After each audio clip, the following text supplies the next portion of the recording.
इस्लामाबाद में तहरीक इंसाफ के लॉन्ग मार्च के पेश नज़र तैयारियां तो मुकम्मल कर ली गई हैं। दीगर सूबों से बुलाई जाने वाली एफसी की नफरी किस हाल में है, ये जानते हैं अपने नुमाइंदे सद्दाम मांगट से।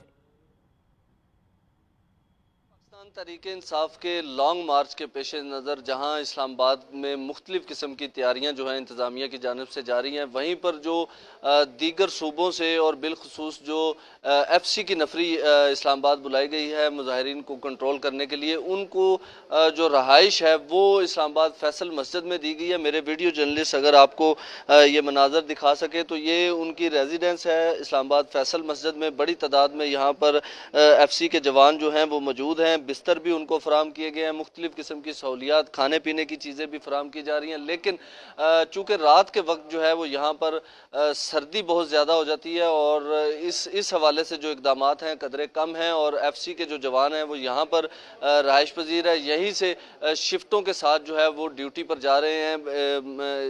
इसके अलावा जो इस्लामाबाद के दाखिली रास्ते हैं, जो रेड जोन के दाखिली रास्ते हैं, वहाँ पर एफसी की जो नफरी तैनात की गई है, उनको यहीं से ले जाया जाता है और यहीं पर जो है वो लाया जाता है। जी।